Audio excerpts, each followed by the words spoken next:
Hello students, बहुत दिन बाद मैंने ये डिसाइड किया है कि आज से हम नीट के बच्चों को भी कुछ मैथमेटिकल टूल्स पढ़ाएंगे। लेकिन ये मैथमेटिकल टूल्स क्यों रिक्वायर्ड है, पहले ये मैं बता दूं।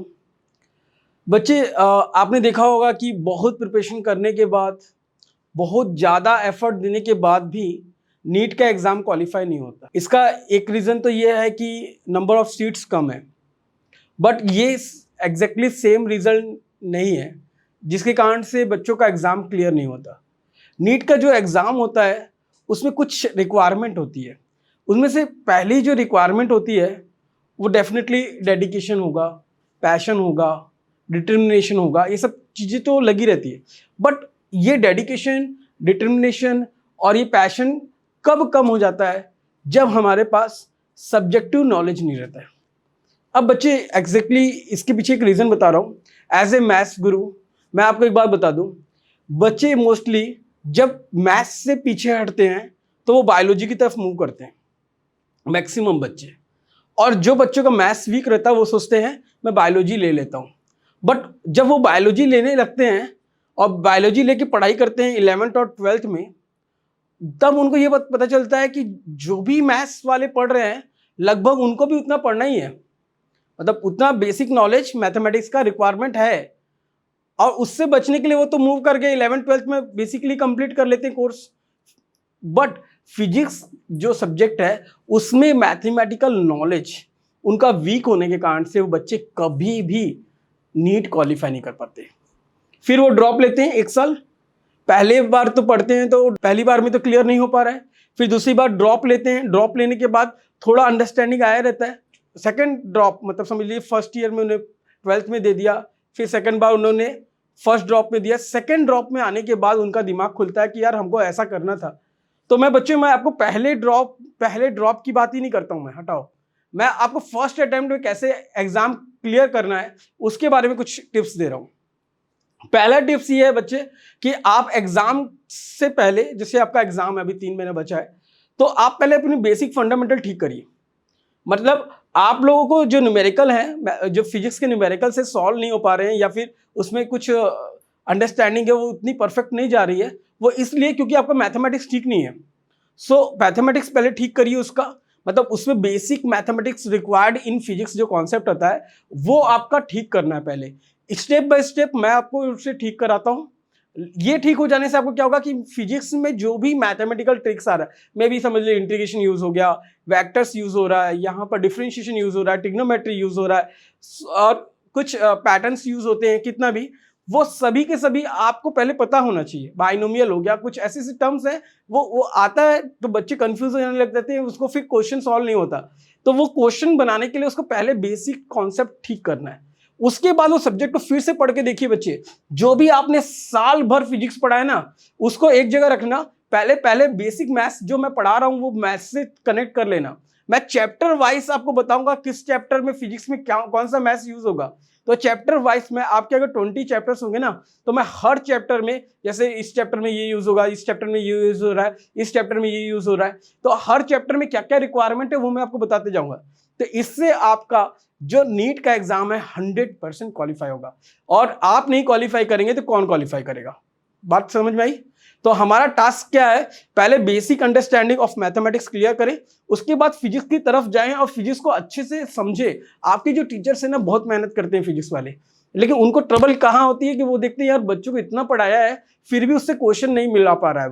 वो इसलिए नहीं मिला पा रहा है कि उसका मैथ्स वीक है यार।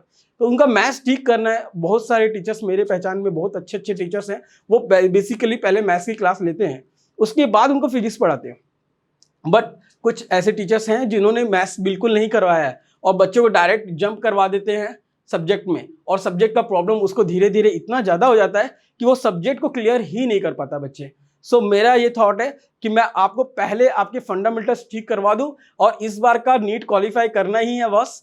और जैसे आप क्वालिफाई करेंगे और उसके बाद मुझे देखो, पहले तो वीडियो देखेंगे आप और मेरे साथ टच में रहेंगे, तो इससे क्या होगा, मेरे इतने सारे डॉक्टर्स स्टूडेंट भी बन जाएंगे।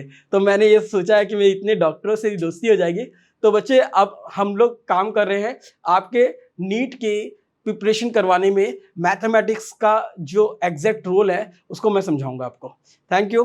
I hope you will like my videos and you will understand the subject very well. तो मैं आपको फिजिक्स का जो नॉलेज है वो समझाने के लिए मैं मैथमेटिकल टूल्स बता रहा हूँ। और इवन दो मैं केमिस्ट्री में जो न्यूमेरिकल्स होते हैं, बहुत बड़े बड़े स्क्वायर, अंडर रूट के अंदर में कैलकुलेशन होता है या लॉगरिथम का पैटर्न यूज होता है, उसके भी अलग से एक वीडियो सीरीज बनाऊंगा जिससे आपको इसमें बहुत इजी लगेगा, आप नीट क्वालिफाई कर पाएंगे। आई होप मेरी बात आपको क्लियर हो रही है। आप इस बार का नीट क्वालिफाई कर रहे हैं डेफिनेटली कर रहे हैं। तो इस रिजल्ट के साथ और इस मतलब मिशन के साथ हम लोग आगे बढ़ते हैं। आई होप हमारी चीज बहुत बेस्ट जाने वाली है। हेलो स्टूडेंट्स, देखिए बच्चों, मैं जैसा आपको कहा हूं कि आपका जो सब्जेक्ट है बेसिकली मैथमेटिक्स के कारण से वीक हो रखा है, तो मैं आपको फिजिक्स को ठीक करने के लिए मैं आज आपको डिफरेंशिएशन के बारे में बता रहा हूं। मैं आपको चैप्टर वाइज जो बेसिकली रिक्वायर्ड है हर चैप्टर में वो बताने वाला हूं। आपको डिफरेंशिएशन कहाँ कहाँ कौन कौन से चैप्टर में रिक्वायर्ड होगा वो भी बता दूंगा। चलिए पहले तो हम पढ़ते हैं डिफरेंशिएशन। देखिए जो वर्ड है डिफरेंशिएशन वो क्या होता है, हिंदी में वाले बच्चों को भी बता दूं, अवकलन बोलते हैं इसको। डिफरेंशिएशन का ये मतलब होता है कोई भी बड़े पार्ट को हम छोटे छोटे छोटे छोटे पार्ट में डिस्ट्रीब्यूट कर ले। लाइक मेरे पास अगर ये एक रेक्टेंगल है मान लो, अगर इसको अगर मैं छोटे छोटे पार्ट में ब्रेक कर लेता हूं तो ये क्या हो जाएगा, डिफरेंशिएशन कहलाएगा। मतलब एक बड़ी चीज को जब छोटे छोटे पार्ट में हम डिस्ट्रीब्यूट करते हैं तो वो क्या कहलाता है, डिफरेंशिएशन कहलाता है। तो ये एक एग्जांपल है बच्चे, लेकिन ये जरूरी नहीं है कि हमेशा यही मीनिंग होता है डिफरेंशिएशन का। फिजिक्स में इसके दो मीनिंग हैं और इसको समझना है आपको। एक तो मीनिंग हो गया कि मैं बोल रहा हूँ एक बड़ी सी पोर्शन को या बड़े फंक्शन को छोटे छोटे पार्ट में डिस्ट्रीब्यूट करना है, एक डिफरेंशिएशन है। सेकंड मीनिंग ये है कि the relative change. Relative change का मतलब होता है कि कोई एक चीज़ चेंज हो रही है, उसके साथ में दूसरी चीज़ चेंज होती है, तो उसमें जो चेंजेस के बारे में स्टडी करना उसको बोलते हैं अ रेट ऑफ चेंज। क्या बोलते हैं उसको, रेट ऑफ चेंज की बात करता हूँ। अगर टाइम के रेस्पेक्ट में बोलूँगा तो अ रेट ऑफ चेंज बोलूँगा, तो उस कंडीशन में वो उसको क्या कहलाता है, वो डिफरेंशिएशन कहलाता है। एक बात सोच के देखते हैं, एक बच्चा है, ठीक है, वो वॉक कर रहा है, ठीक है, वो स्टार्ट करता है नीचे यहाँ से, इस पर्टिकुलर पॉइंट से, जिसको हम ओरिजिन बोल सकते हैं या इनिशियल बोल सकते हैं। तो यहाँ से स्टार्ट करता है और यहाँ तक मूव कर जाता है, ठीक है भाई। तो यहाँ से जब वो यहाँ तक आया तो कुछ चेंजेस आया होगा। इनिशियली पोजीशन 0 पे है, ओरिजिन पॉइंट पर है, बोल सकते हैं 0 पे है। अब वो कहाँ पर पहुँच गया, यहाँ पर समझ लिए 10 मीटर पे पहुँच गया। वॉक करते हुए वो यहाँ तक मूव कर गया, तो वो मूव कर रहा है, आगे बढ़ा है, तो लेकिन कुछ एक चीज़ उसमें साथ में चेंज हो रही है, वो क्या है, दैट इज टाइम। तो कोई बच्चा अगर वॉक करके यहाँ से यहाँ तक आया है तो टाइम को अगर मैं 0 टाइम से स्टार्ट करता हूँ, मे बी वो 10 मीटर अगर जाने के लिए उसको 5 सेकंड का टाइम लग रहा हो, तो ये क्या हो रहा है, चेंजेस की बात करी जा रही है। तो क्या चेंज हो रहा है, पोजीशन में चेंज हो रहा है, आप समझ रहे हो। पोजीशन x2 माइनस x1 हो गया अपॉन t2 माइनस t1 हो गया। आप समझ में आ रहा है क्या चेंजेस आया, पोजीशन में भी चेंजेस हुआ, साथ ही साथ टाइम में भी चेंज हुआ। तो ये जो चेंज होता है, इसी चेंज के बारे में बात करते हैं। ये चेंज जो है डिफरेंशिएशन है, ये डिफरेंशिएशन का पार्ट है। तो इसको कैसे लिखते हैं, अब इसको थोड़ा सा फिजिक्स के लैंग्वेज में नहीं बताऊंगा, आपको एक बेसिक अंडरस्टैंडिंग के लैंग्वेज में बता रहा हूँ। तो चेंज किस में हो रहा है, एक्स में चेंज हो रहा है, माने पोजीशन चेंज हुआ, साथ में क्या चेंज हो रहा है, टाइम चेंज हो रहा है। When there are two things are changing together, मैं दोनों चीज़ें एक साथ हो रही है चेंज, और मे बी नहीं चेंज भी हो रहा हो, लेकिन ऐसा भी हो सकता है ना, कांस्टेंट भी बोल सकते हैं। जैसे फॉर एग्जांपल कि मेरे पास ये पेन है और इसको मैं यहाँ पर रख दिया, यहाँ कहीं रख दिया, और वो पेन रेस्ट में है, टाइम लेकिन चेंज हो रहा है। उस कंडीशन में जो अपन चेंजेस की स्टडी करते हैं तो वो चेंज क्या नहीं हो रहा है, न्यूमरेटर पार्ट चेंज नहीं हो रहा, लेकिन डिनोमिनेटर पार्ट में क्या है, टाइम है, वो चेंज हो रहा है। तो उसको क्या बोलेंगे अपन लोग, उस कंडीशन में क्या होगा, सोच के बताए ना, मुझे कमेंट में लिखना। ठीक, मैंने क्या कहा, ये चेंज हो रहा है। जब चेंज होता है तो change in x upon change in time बता रहा हूँ। अगर इसको लिमिटेशन डाल दें, डेल टी टेंस टू 0 लिख दें, तो ये बन जाएगा dx बाई डी टी। क्या बन जाएगा, dx बाई टी। आप बोलोगे सर ये डेल टी टेंस टू 0 क्यों लिखा, मैं मिनिमम जो टाइम है, जो चेंज टाइम होगा वो मिनिमम कितना होगा, 0 का डिफरेंस तो होगा। तो ये लिमिटेशन पार्ट होता है। तो ये किसके बराबर होता है, dx बाई डी टी के बराबर होता है। dx बाई डी टी क्या हो जाएगा आपके लिए, क्या बन जाएगा, वेलोसिटी बन जाएगा या फिर स्पीड बन जाएगा। लेकिन इसमें अगर मैं पोजीशन वाइज बोल रहा हूँ, समझ में आया, इसमें v इज इक्वल टू क्या लिख देंगे, dx बाई dt बन जाएगा। ये आपको समझ में आया। अगर मैं बात करता हूँ ये वेलोसिटी की बात करता हूँ, अगर वेलोसिटी में भी चेंजेस आता है, ठीक है, टाइम के रेस्पेक्ट में, तो वो भी एक चेंज है और वो क्या बन जाता है, एक्सेलरेशन बन जाता है। तो a इज इक्वल टू क्या बन जाएगा आपके पास, dv बाई dt बनेगा। आई होप समझ में आ रहा है। तो मैंने आपको क्या कहा कि डिफरेंशिएशन क्या होता है वो मैंने डिस्कशन किया, और डिफरेंशिएशन में क्या क्या पैटर्न होता है उसके बारे में डिस्कशन करेंगे। एक छोटी सी और डिस्कशन की बात है, जैसे मैं एग्जांपल की बात करता हूं कि अगर ये सैंड है और पोरिंग डाउन हो रहा है, नीचे नीचे डाउन, नीचे ये मतलब रेत है, ऊपर से नीचे की डायरेक्शन में आ रहा है, तो चेंज हो रहा होगा। यहाँ पर दो टाइप का चेंजेस है, एक टाइम के रेस्पेक्ट में चेंज हो रहा है, वो तो होगा ही होगा, साथ में कुछ और चेंजेस है। देखिए ये हाइट है और ये रेडियस, ये हाइट है और रेडियस है, तो ये dh बाई क्या हो जाएगा, dr हो जाएगा। तो क्या चेंज हो रहा, हाइट चेंज हो रहा है। देखो हाइट धीरे धीरे नीचे आ जाएगा, देख रहे हो, और ये रेडियस धीरे धीरे क्या हो जाएगा, बढ़ते जाएगा। तो there is a change. Change किसके साथ हो रहा है, हाइट का चेंज हो रहा है, किसके साथ, रेडियस के रेस्पेक्ट में भी चेंजेस आ रहा है। तो ये सब चीजें, पूरी जो चेंजेस है, जितनी भी चेंजेस होंगी, वो सभी के सभी क्या कहलाएंगी, डिफरेंशिएशन कहलाएंगी। अब डिफरेंशिएशन में जब डिफरेंशिएशन करते हैं, कब वो कम, इसके बारे में थोड़ा और डिटेल में समझेंगे। डिफरेंशिएशन के बहुत सारे पार्ट्स होते हैं और फिजिक्स में कैसे रिक्वायरमेंट होता है, धीरे धीरे हम मूव करते जाएंगे। चलिए बच्चे स्टार्ट करते हैं फॉर्मूले से, जो फॉर्मूला बेसिकली हमको पता है, और स्टार्ट करते हैं। d by D x of X to the power n, ये टर्म है x की पावर n है, इसका डिफरेंशिएशन क्या होगा। ये फॉर्मूला वाइज क्या होगा, ये जो पावर होता है डिफरेंशिएशन में, मैं बोला पावर कम होता है, डिफरेंशिएट होना कम होना, तो ये पावर जो होता है वो आगे आ जाता है, मतलब ये बनेगा n x to the power n minus 1, क्योंकि पावर आगे आ गया तो उसमें से 1 माइनस हो जाएगा, इनटू क्या करेंगे, dx बाय dx हो जाएगा, dx बाय dx। मतलब क्यों, ये जो अंदर का टर्म है ना, इसका फिर से डिफरेंशिएशन होता है, वो x के रेस्पेक्ट में होने के कारण से 1 हो जाता है, इसको एलिमिनेट कर देंगे, डायरेक्टली इसकी जगह में 1 लिखते हैं। किसी बुक में नहीं लिखा है, ऐसा लिखते हैं बोल के, लेकिन आपको पता होना चाहिए, ठीक है। ये क्या बन जाएगा, n x to the power क्या बनेगा, n माइनस 1 आएगा। तो ये किसका फॉर्मूला है, d by D x of x to the power n का फॉर्मूला है। बच्चे क्लियर हो गया, जिनको क्लियर हो रहा है, नहीं हो रहा है, प्लीज़ कमेंट में लिखते जाएंगे, और मेरे को बहुत अच्छा लगेगा कि आप लोग अगर लाइक और सब्सक्राइब करते जाएंगे चैनल। चलिए आगे बढ़ते हैं। अब इसका एक सिंगल फॉर्मूला बताया, इसके बेस में 4-5 छोटे छोटे क्वेश्चन बनाएंगे। स्टार्ट करते हैं। d by D x of x to the power 5 क्या होगा बच्चे, ओरल क्वेश्चन है, क्या होगा, 5 आगे आ जाएगा, x की पावर में 5 माइनस 1 हो जाएगा। इट मीन्स, और एक और स्टेप है, d by D x of x करेंगे, वो 1 हो जाएगा। बच्चे इसको करने की जरूरत अभी है नहीं, लेकिन रिक्वायरमेंट है वो, तो ये क्या होगा, पावर 4 हो जाएगा इंटू 1। ये पहले समझ में आया। Next, d by D x of x to the power 0 क्या होगा, क्या होगा क्या, ये क्या करेंगे, 0 आगे लिख दोगे तो x की पावर 0 माइनस 1 कर लोगे, बहुत सिंपल है। तो अल्टीमेटली क्या बन जाएगा, 0। ये कब होता है, जब कांस्टेंट टर्म होता है। लाइक फॉर एग्जांपल मेरे पास एक वैल्यू है d by D x of 5 बोलूंगा, 5 का डिफरेंशिएशन करूंगा, कांस्टेंट टर्म है 5, एक कांस्टेंट टर्म है, उसका डिफरेंशिएशन करेंगे तो क्या करोगे कि आप 5 को बाहर निकाल लो, constant d by D x लिख दो और यहाँ 1 लिख दो। इस 1 को क्या करोगे, आप जानते हैं 1 को क्या लिख सकते हैं x के टर्म में, x की पावर 0 लिख सकते हैं, यस। तो ये क्या होगा, 5 इंटू 0 x की पावर 0 माइनस 1 होगा बच्चे।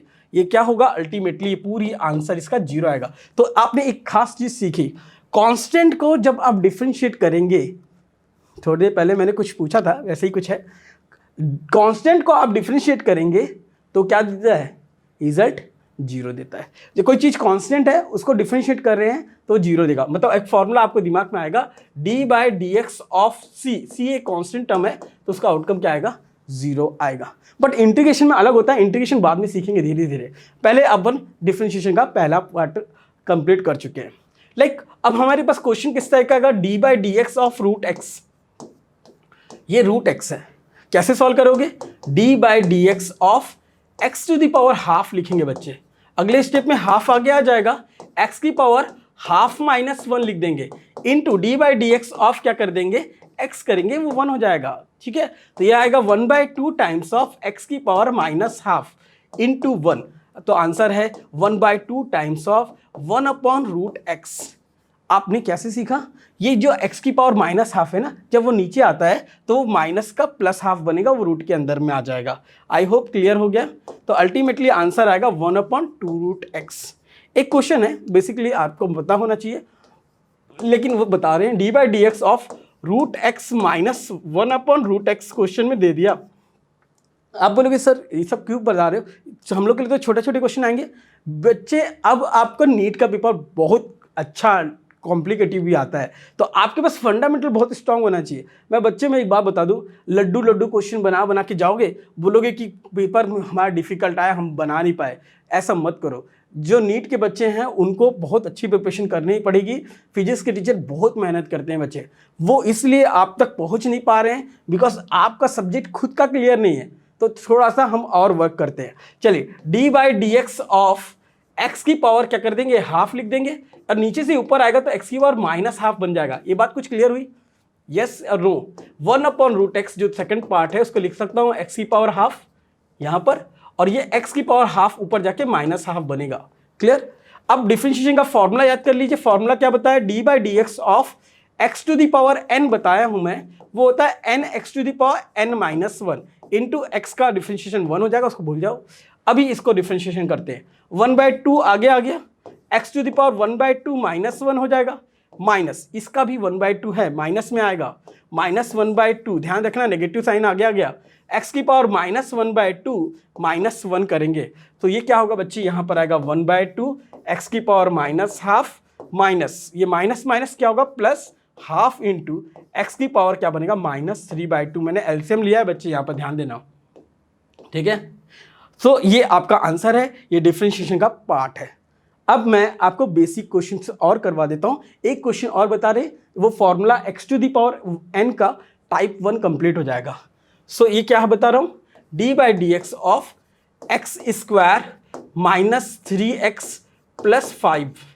ऐसा क्वेश्चन दिया, बहुत बेसिक है। क्या करेंगे, पहले टर्म का डिफरेंशिएशन करेंगे। देखिए y = दिया होता है x² -3x + 5, फाइंड dy/dx। बहुत सिंपल क्वेश्चन।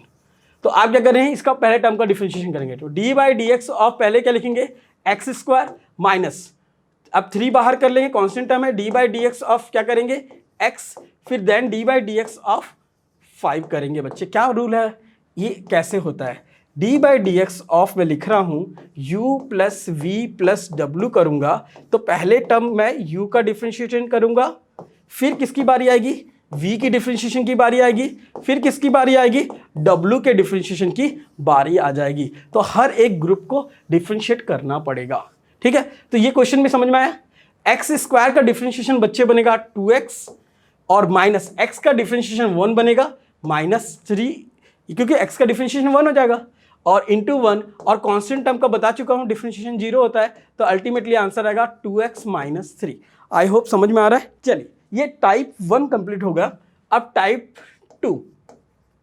अब टाइप 2 में क्या होगा, कुछ क्वेश्चंस होंगे जिसे ट्रिग्नोमेट्री पैटर्न के, किस पैटर्न के, ट्रिग्नोमेट्री पैटर्न के। ठीक है, ये क्वेश्चन कैसे आएंगे, d/dx ऑफ साइन x का डिफरेंशिएशन।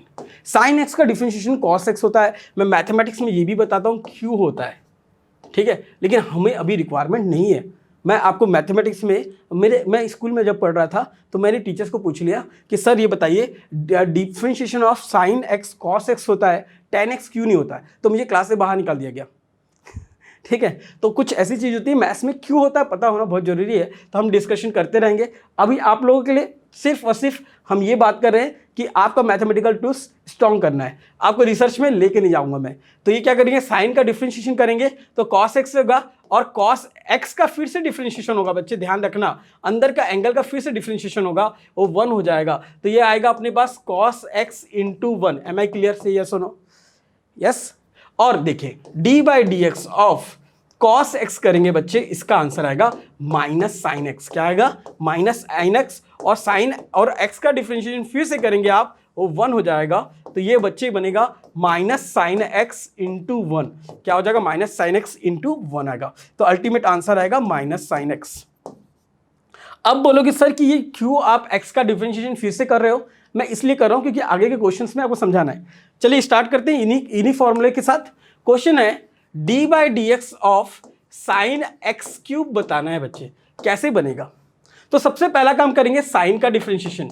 तो D by D x of sign, अंदर का टर्म अभी मत देखो, सिर्फ ये देखो सामने कौन सा फंक्शन है, साइन फंक्शन है। साइन फंक्शन का डिफरेंशिएशन कॉस होता है और अंदर का टर्म एट इट इज लिखना ना, इसको चेंज मत करना। अब अंदर वाले टर्म का डिफरेंशिएशन करना है, इनटू लिख के D by D x of x cube. इसको बाई पार्ट पैटर्न बोलते हैं, इसकी रिक्वायरमेंट नहीं है, कोई पैटर्न याद करने की जरूरत नहीं है, सिर्फ दिमाग की जरूरत है और दिमाग के साथ काम बनते जाएगा। तो ये बन जाएगा cos x cube into 3x square, ultimate answer आएगा 3x square cos x cube. बच्चे समझ गए? यस और नो? चलिए नेक्स्ट क्वेश्चन पे मूव करते हैं। D by D x of cos X to the power 4, बच्चे बना पाओगे?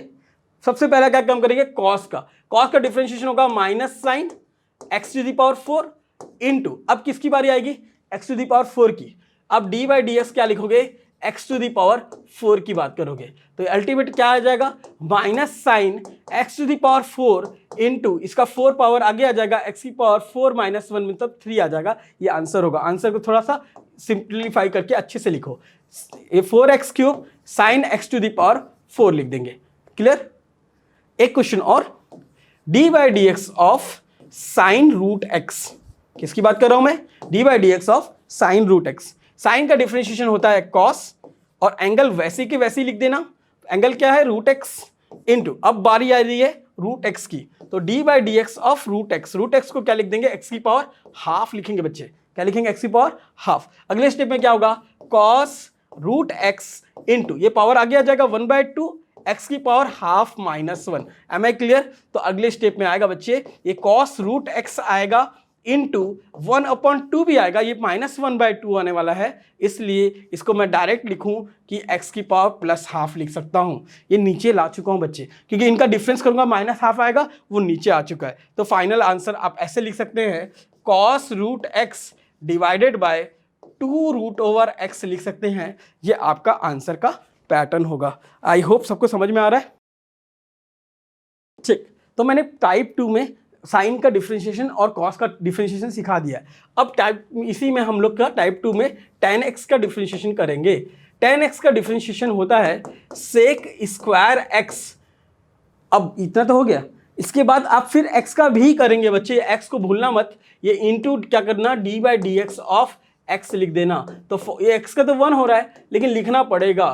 क्यों लिखना पड़ेगा, क्योंकि हमारे पास अगली बार कुछ और आ सकता है, इस कारण से लिखना पड़ता है। लाइक एग्जांपल के लिए बात करता हूं, अगर कुछ और मतलब क्या आ सकता है, angle D by D x of tan x की पावर 5, अगर ये आ गया तो tan का तो पढ़ लिए क्या होता है, सेक स्क्वायर होता है।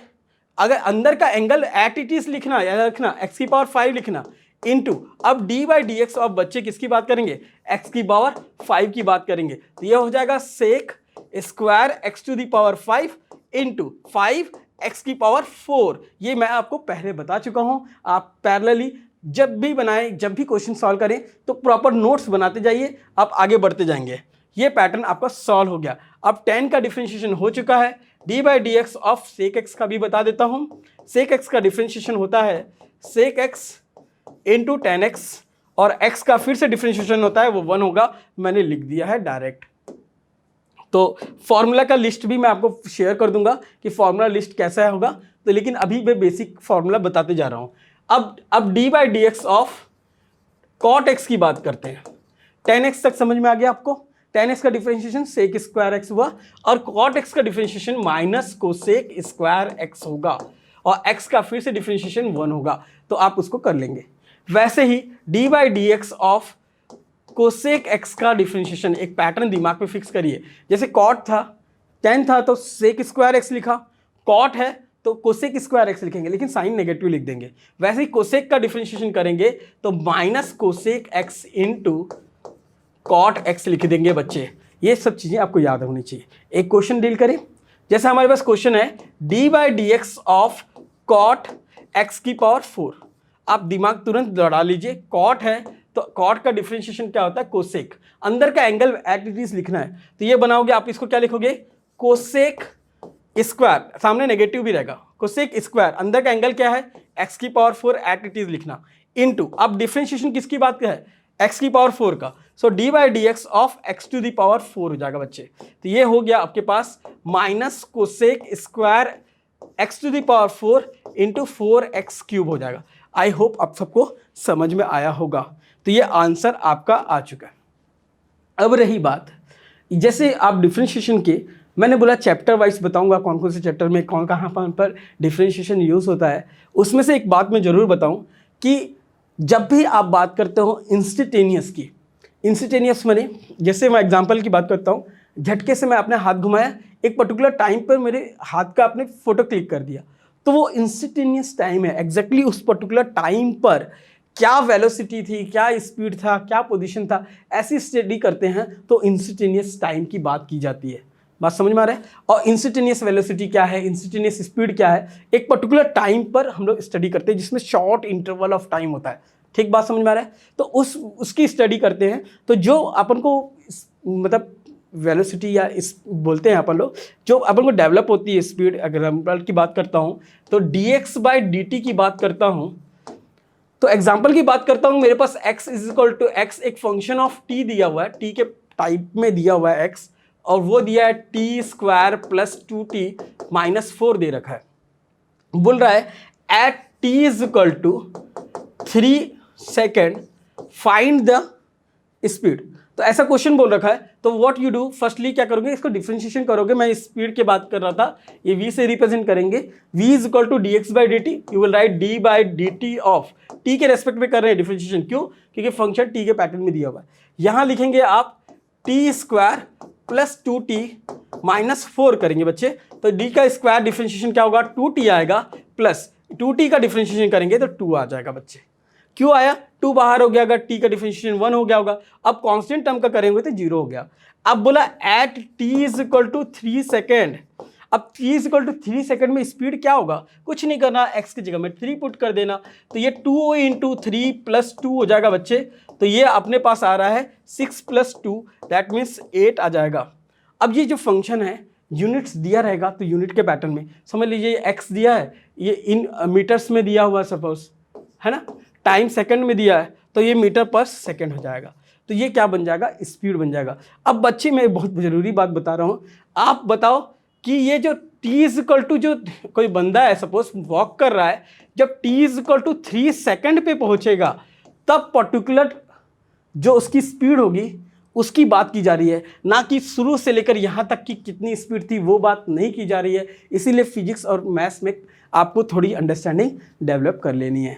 ठीक है बच्चे, आगे बताते जा रहे हैं। अब डिफरेंशिएशन में कुछ और फॉर्मूले आपको याद करने हैं। D by D x of E to the power x, e की पावर एक्स एक्सपोनेंशियल टर्म होता है जिसकी पावर एक्स है, तो इसमें ई का पावर एक्स का differentiation E to the power X होता है, फिर एक्स का डिफरेंशिएशन करेंगे 1 होगा। एक एग्जाम्पल दूँ, एक क्वेश्चन है D by D x of E to the power sine X है बच्चे, कैसे सॉल्व करोगे, E to the power X का जैसा है वैसे ही रहेगा, पावर जो है साइन एक्स वैसे ही रखेंगे। अब डिफरेंशिएशन करेंगे D by D x of किसका, साइन एक्स का, साइन एक्स का डिफरेंशिएशन बच्चे क्या बन जाएगा, कॉस एक्स बन जाएगा। तो ई की पावर साइन, ई की power x sine x into sine x का कितना हो जाएगा, कॉस एक्स हो जाएगा डिफरेंशिएशन। फिर एक्स का फिर से होता है वो 1 होगा, मैं छोड़ दिया हूँ टास्क।